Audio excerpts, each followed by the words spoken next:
Welcome to the Rockabye Revenue Podcast with me, Abby Watson. I'm a mum of 4 and a business strategist, and I train people to become hypnobirthing teachers. In the last decade, I've built a thriving baby business that grew beyond my wildest dreams. This podcast is for you if you run a business or dream of running a business in the birth and baby industry. You want to change lives whilst making more money. I'm talking about creating sustainable income whilst being present for the people that matter most. I believe for our baby businesses to have the impact we desire, we must be rewarded. On this podcast, expect me to share actionable strategies without the jargon. I've been where you are. I've built a business while raising 4 little ones, and now I'm here to help you turn your passion into profit while creating the life you've always dreamed of. So let's get started. Hello. Welcome back to another episode of the Rockabye Revenue Podcast. Today, we are talking about the big D. We are talking about discounts. Should you be offering them? What do you need to consider? And the kind of like the do's and don'ts of discounting. So quite fitting that we are talking about discounting at this time of year. If you are listening to this podcast, pretty close to when it's released, we are in the festive season. We'll have had Black Friday, we'll see lots of Christmas offers, and then of course we will go into the January sales. So we will be seeing discounts everywhere, and no doubt it will get us thinking, should I be doing that? Is that going to impact my business? Is that going to be the thing that skyrockets my business? Okay. Now, if you are someone who has considered offering discounts, I really want you to get to the end of this episode before you make a decision about whether or not you'll discount, and if so, how you're going to do it. Now, please don't worry, I'm not here to talk you out of discounting. I just want you to understand that it's very unlikely to actually do anything positive for your business unless it's part of a bigger strategy, and I'm going to talk about that today. Okay. Now, have I ever made any discounting mistakes? Of course I have. I've been in business nearly a decade, and as you know, if you've been listening to this podcast, you'll know that I've made some big errors because that's how we learn, isn't it?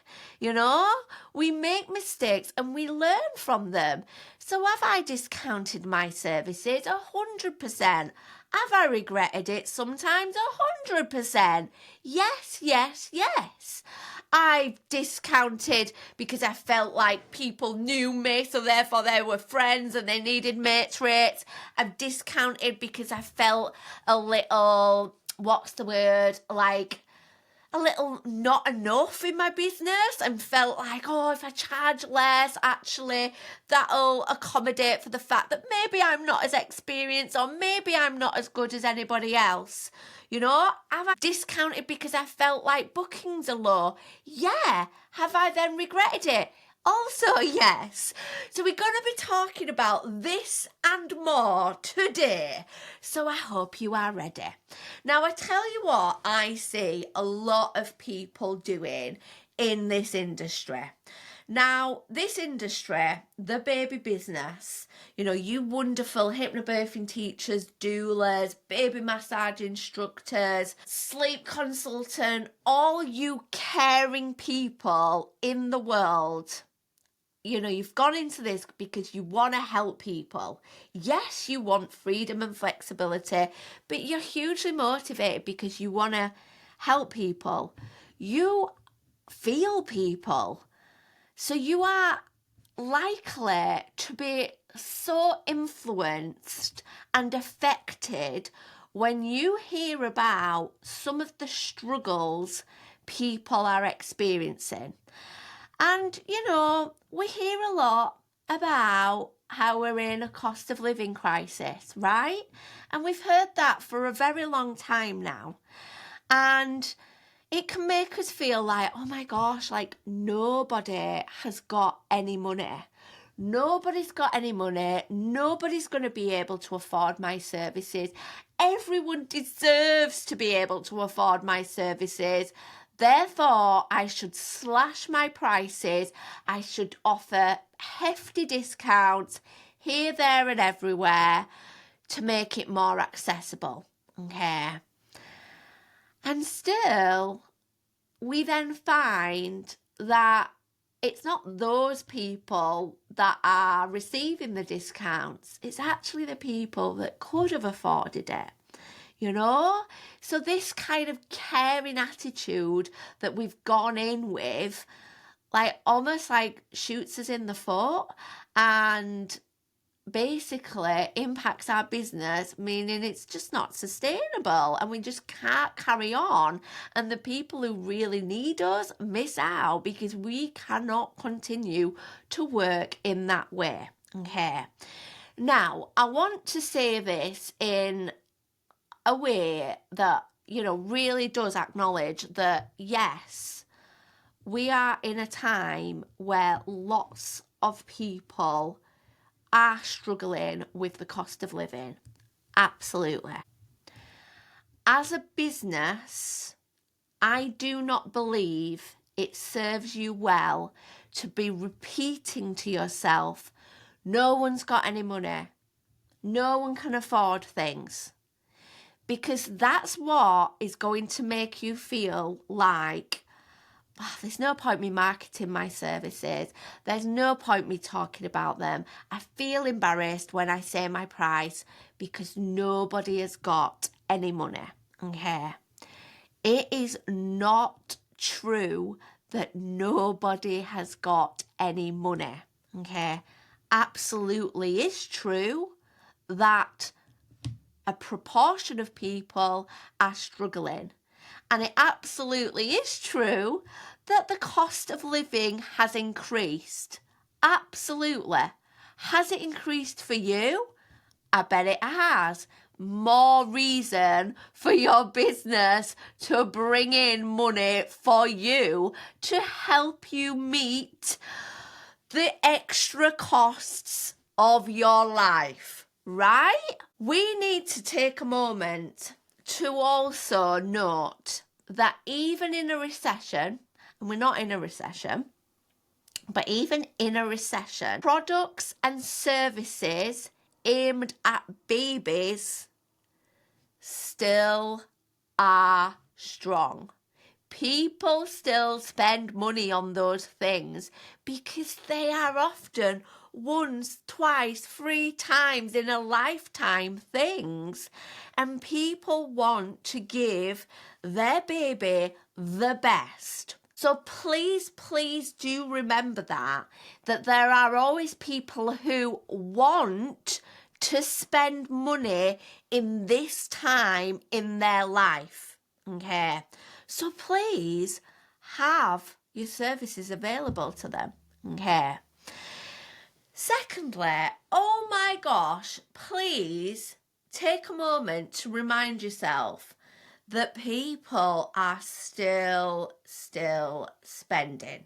One little reminder that I have for myself is the fact that Bugaboo, one of the many brands of prams, quite an expensive, or what could be considered an expensive brand of pram, made over 200 million last year. People are buying those expensive prams. People are investing £1,000 on something that they could buy for less elsewhere. Another reminder, is the fact that Range Rover talks about how it has up to 12 months waiting list for its latest vehicles. I mean, I don't know how much a Range Rover costs, but it isn't cheap, you know? It isn't cheap. It isn't cheap to own one. It isn't cheap to run one. It isn't cheap to even insure the blooming thing, you know? But there is a wait list because there isn't enough to meet the number of people needing the car, or should I say wanting the car. Maybe no one needs a Range Rover. They just really want one, yeah? Another reminder, where have you been lately that costs money and it isn't essential and it was heaving, you know? Just at the weekend, me and my family, we went to, just having a little drink, we went to the local garden centre. And this garden centre is a really big garden centre, and my goodness, at Christmas, it is the place to go because literally it is like jammed full of the most beautiful displays, the most beautiful things for your home. It's just got everything, you know? You can also go on like a VR, like Santa sleigh that's gonna like cost you 40 quid and all this kind of stuff. Could we get a parking place? No. We eventually got one. When we got in, oh my God, like, I've never felt so stressed in my entire life. It was absolute bedlam. Like, literally, there were people swarming everywhere.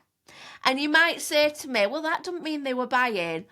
Oh my gosh, we had to buy something because the kids would not leave without buying things. And that queue were weaving around, like wiggling around the whole place. It was horrific, okay? Now, is, you know, an extra bauble for your Christmas tree an essential item? No. Could you get that bauble a lot cheaper elsewhere? Yes. But still, people are spending. So always have this reminder that people are still spending money. That will help you feel better about your prices. So you are not going into this mode of feeling like, oh my gosh, because we're in a time where I've heard no one's got any money. Please don't say no one. It's not true, you know? Therefore, I have to slash my prices. Okay, how does that impact you as a business owner? You slash your prices. You can't meet the needs of your family. You can't continue your business. Everyone loses. Okay. So that's one thing that I definitely see people doing around slashing prices because they think it becomes more affordable. Okay. Secondly, I see people slash their prices, a bit like I was saying earlier, I've definitely been there, because they feel that their bookings are lower than they would like. And they think, okay, if I just slash my prices, suddenly I'll get this huge surge of bookings and I'll be in the money, you know? And maybe we kind of like apply some logic to that, as in like we know that if we see a good deal in the supermarket and we see something slashed down and you know, we didn't go in for, you know, a 10 bag of arrows, you know, but we see that this 10 bag of arrows is on a special offer for £1.49 and we're like, I need the arrows, you know? We know that we can be motivated like that. Okay, that is really unlikely to happen in our industry unless that person that did bite your hand off for the offer was already almost about to book anyway. Okay, yes, it could be that thing that helps get them through the door.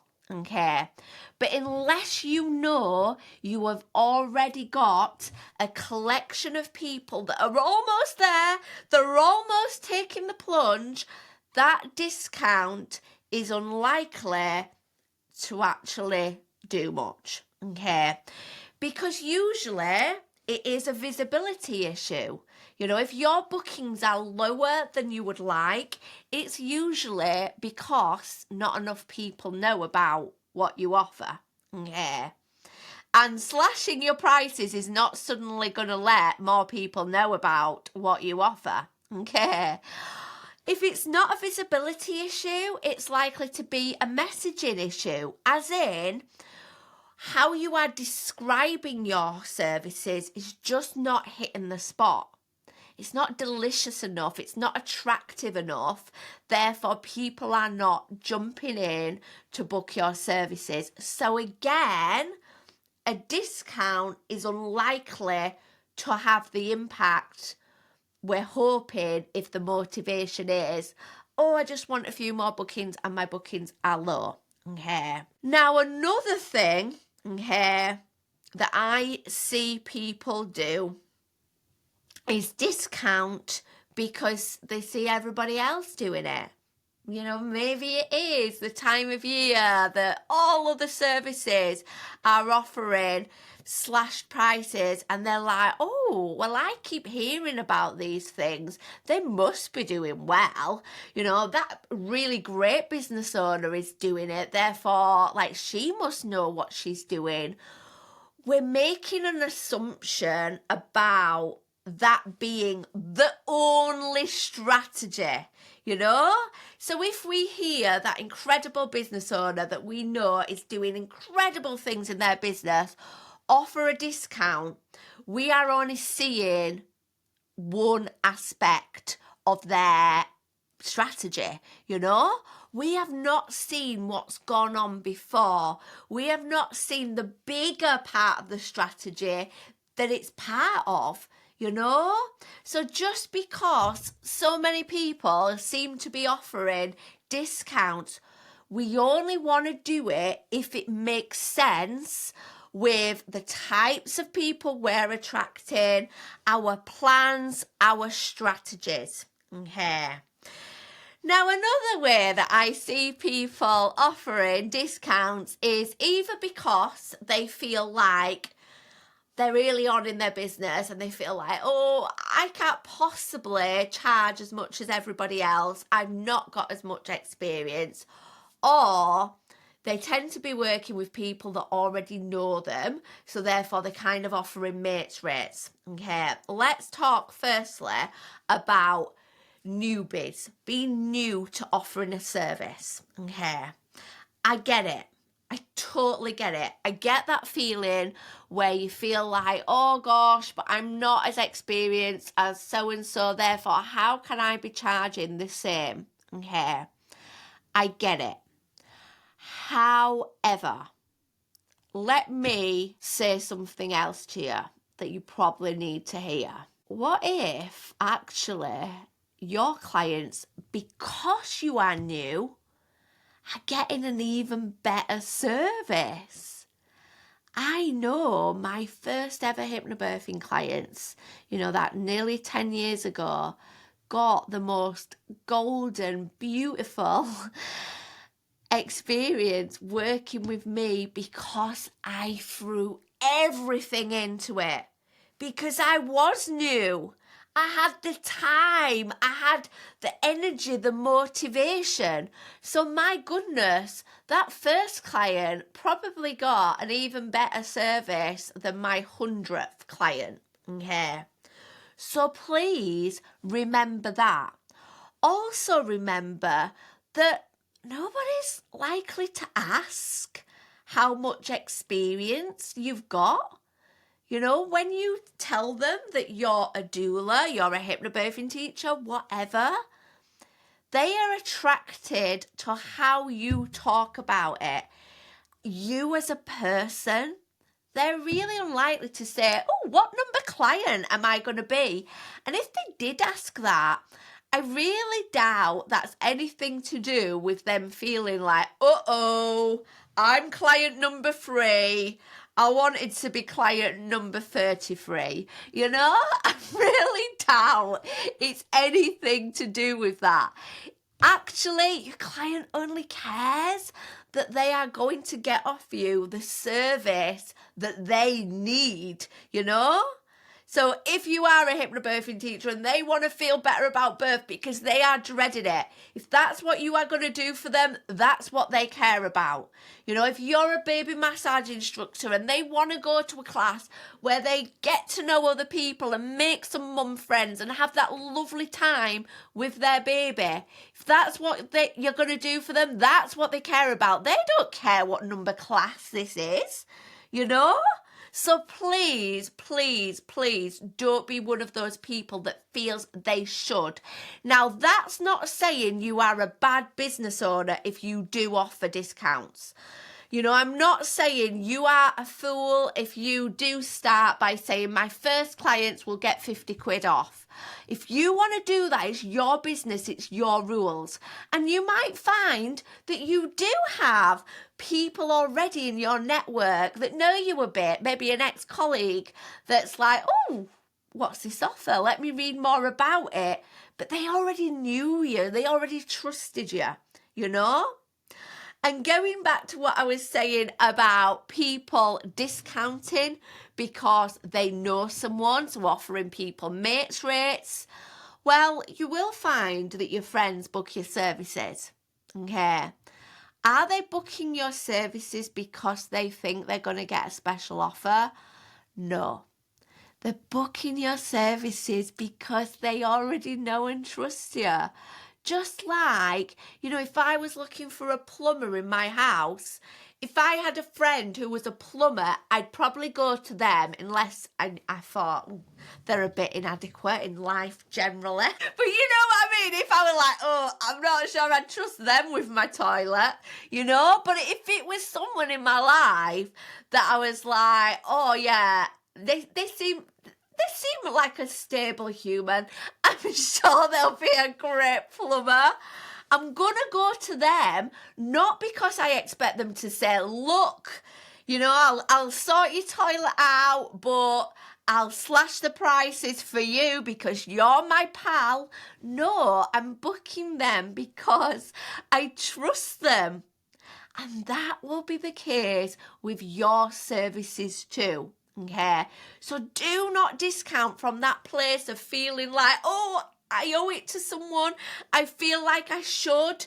Shoulds don't exist when it comes to discounts. Okay, so those are the common pitfalls that I see people, you know, that having when they offer discounts. That's what I tend to see. Now, discounts definitely do have a time and a place in business. So how could you do it instead? I do offer discounts in my training business occasionally. I say occasionally because I don't ever want to be seen as the training provider that always has a discount running, because then ultimately people are going to wait for that discount. And actually, I'm going to find that most of my clients have actually paid my discounted rate rather than my full rate. And really, then that discounted rate becomes your regular rate, doesn't it? Just doesn't make sense, you know? So I occasionally offer discounts, and I might offer save 10%, for example, okay? It is part of a bigger strategy. So I will offer a 10% if I have got like a group of interested people that I've got interested in my services through something. So maybe I've run a masterclass or some kind of taster event, okay? And on the back of that, I then have some promotional emails that feature the discount. Really importantly, the discount only applies for a limited time. If you don't have a limited time on it, there is no incentive for people to book now. People do need that urgency, okay? Now, do I do anything other than discount to incentivize? Yeah, there's so many other ways we can incentivize people to take the plunge for a limited time that doesn't involve you having to slash your prices. So it might be offering an extra. So for example, you might be a hypnobirthing teacher and you might say, if you book my hypnobirthing course in the next 2 weeks, when you book, you'll also get a free ticket to my pregnancy relaxation morning retreat. There's a real incentive for them to take that plunge, but it hasn't involved you slashing your price. Does the same thing, but it doesn't involve you feeling like you are getting less money in return for what you offer, okay? So notice that when I'm talking about when I'm offering an incentive, there's a real bigger picture behind it, okay? It is not cold, so I very rarely, I don't think I've actually ever just said to everyone on my social media, hey guys, I don't say hey guys anyway. Hi everyone, that's what I tend to say.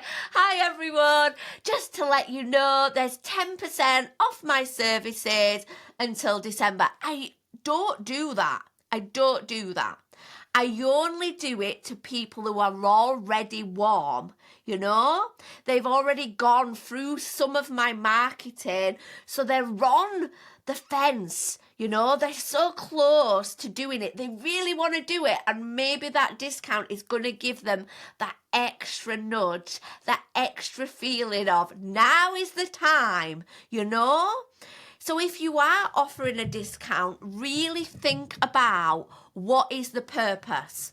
Ultimately, is it coming from a place of you not feeling good enough or feeling desperate?